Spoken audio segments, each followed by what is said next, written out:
Hey guys, today I'm doing an interview with my team member, Ashtyn, and we're going to be talking about her journey as she has made a journey from being my intern to being a team member. And actually, she's made a journey before that because I taught school for 3 years and she was a student of mine when she was in the ninth grade. So we've actually come full circle in this process. But I wanted to do this because I talk here on the channel all the time about becoming a VA, but it's always from my perspective and my experience. And I thought it would be nice to hear someone else's experience. And I might do this with all my team members if they are up to the challenge. So we're going to get started. So Ashtyn is a mom and a wife, and she lives on the coast of Mississippi. I live in North Mississippi, but she's from my area, and she has a background in marketing and interior design. And I will let her tell you a little bit about what she was doing before she joined my team.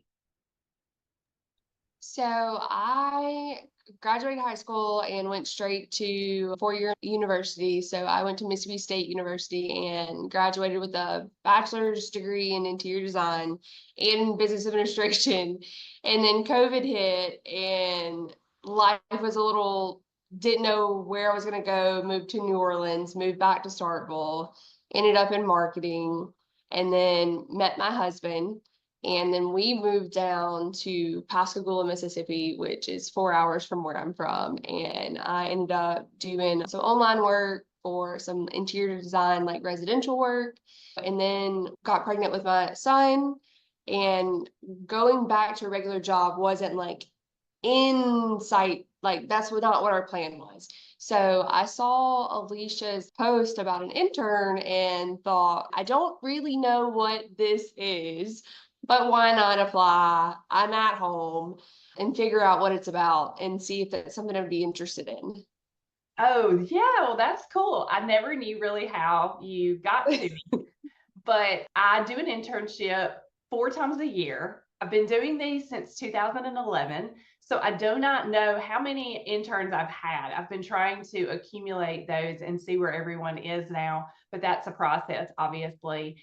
And I usually put it out on my Facebook because you just never know who might be interested. Most people in my small town don't even know what I do or understand what I do No. because most people think I'm just a stay-at-home mom, and which is fine. I don't really care either way. But it's been exciting to do internships over the years, but this one was just extra special to me because she was my student. Of course, when you are a teacher, it feels like all of them are your children. So it's really fun to see how they grow and change over the years. So how did your let's talk about the internship first. And Mhm. you talked about how you applied, but what was the experience like for you working as an intern? So I really enjoyed like just like getting to learn like what a virtual assistant did, like what you do. And it was nice to work my own hours and I got my task and I was available during work hours for like communication. But other than that, I have other stuff going on and was able to do as I pleased. And it was so nice to have such flexibility. Exactly, which is why I started as a VA in the first place as well. Because when my children were small, I've worked this business since 2007. And when my kids were small, I worked in the nooks and crannies of the day and the time that and so that might be early in the morning, it might be late at night, it might Oh, I be get somewhere it. in between. And so that Hmm. was what was such a help to me when I was trying to balance it with my family. So, how did your role evolve from being an intern to a team member? It was like we started and never stopped. But after the internship, I was asked to do a couple of tasks, and then it's like slowly grown into like almost a full-time thing where I'm like constantly doing something for the team. And it's been so great to grow without maybe necessarily figuring out like the marketing aspect for myself. So that it's been great to get a little bits and pieces, and I've learned so much in the year and a half that I've been here. Yeah, absolutely. So I looked back and it looks like you started in helping me with the internship somewhere around Uh-huh. January or February of 2023. So Okay. yeah, so we've been right at a year and a half, a little over a year and a half. And I know that I decided that I wanted to really tackle becoming or having a team in July of this past year. So that would be in 2023. So I've Okay. had you on my team for a little over a year. It So seems longer than that. it does. It absolutely does. So one of the pieces that I allow or I have my team do is to take my Become a Virtual Assistant course. How did that course help you prepare you for the role that you're in now? I loved how it had like all of the bits and pieces that you need to start from the beginning and understand a couple of aspects of becoming a virtual assistant, the pricing, like how to manage your time, like all of the different things to really wrap my head around what a virtual assistant does. I think it was like great for the baseline for sure. And one of the things that I wanted to point out is that I have my team members take the course, but at that point, they're in the internship. So they may become a part of the team or they may choose not to. And so they also have the option and the ability to have their own business. They're not tied to just being on my team because they are a subcontractor, meaning they're independent contractor and they can create their own business. I'm going to let Ashtyn tell you about her business as well because she has a business for WordPress. I think she does WordPress website design, but Yeah. she can tell you about her WordPress business.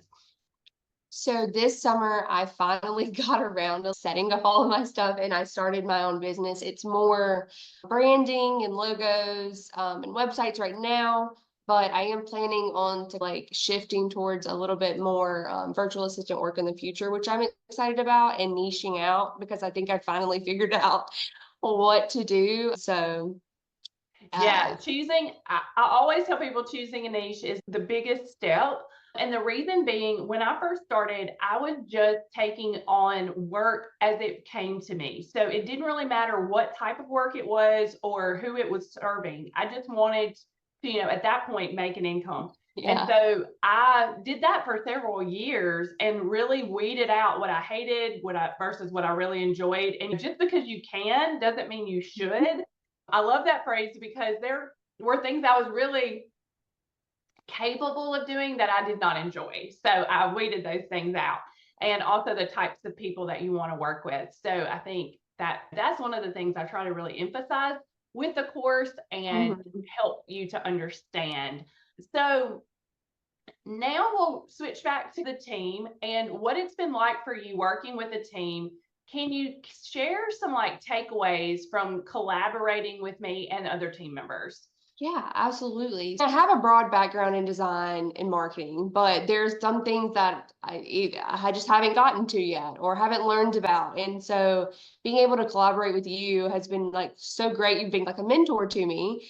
And I've learned how to do websites and email marketing. And so that's been great. And being a part of a team, it's a little bit of some just like making sure that like I'm actually working and I have somebody else, I'm like working for someone else, a little bit more structure than just Yeah. working alone. And so I've loved that aspect of having somebody to bounce ideas off of or like troubleshoot with. Exactly. And that's one of the things that I enjoy about it is because for the majority of the time that I've been a business owner, I have worked as a solopreneur. So completely by myself. And unless I've created relationships or forged relationships with other work at home moms, I didn't really have anybody to talk to during the day or to bounce ideas off of. And so that's one of the things I did. I have an accountability partner. And now I have my team. And being that I can hop on Slack, which is our messaging system that we use for the team, and ask questions or get you ladies' opinions is very helpful. And it just gives you a sense of confidence that maybe you didn't have by yourself. Yes. So that's one of the things I really like about it. What is something that you think you have grown in over the last year and a half? I learned the websites and then that kind of started my part of my like business, but also learning that really do to wake up every day and have a little bit something different going on in work instead of sometimes you go to like a 9 to 5 and it's the same, pretty much the same thing. I really learned that I really enjoy that. Yeah, absolutely. You never know what's going to happen with clients. It's a fun experience because everybody's different, and so you get to know a lot of different people. And I was a couple of weeks ago, I was telling Ashtyn about some of our clients. She doesn't work with every client. Team member is assigned to different people based on their strengths. So if we're working with someone on websites or graphics, then Ashtyn will get those clients. So I was just showing her some of the diverse clients that we have across the United States, which is so much fun. I used to try to track where I had clients at, but I gave up because it was too many different places. But that is so much fun. And okay, so let's think about if you were thinking back over the last year and a half and you were somebody brand new, what advice would you give to someone who is starting out on the journey to become a VA?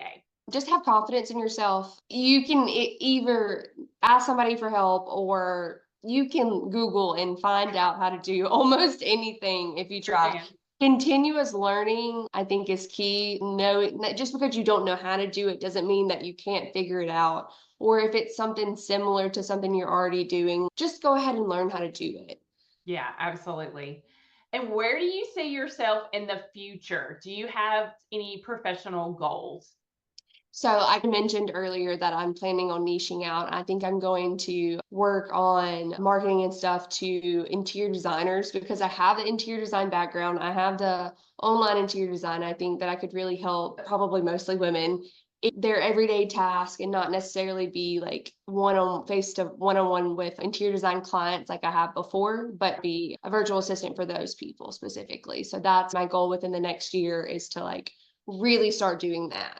Yeah, that would be perfect because you know so much about that industry. And that's what I recommend that people do is find something that they already understand and know a lot about and begin to choose that as a niche. So, what's something that you were surprised that you learned about yourself during this process? I touched on that too, learning that I really enjoy like all the different things going on. And I really didn't know that I would want to be an stay-at-home mom, Yeah. but this has, once I got pregnant, like all of that changed anyway. Becoming a mom and beforehand is just completely different. So that has been something that the opportunity to do that has been absolutely wonderful. And I would not have done it any other way. Yeah, absolutely. I've learned that about myself too, really quickly when I first had my first child. Appreciate you taking Yeah. the time and doing this because it was so Thank much you for asking me here. fun. And I think that everyone will love to see someone else's perspective too. Definitely. Thank you.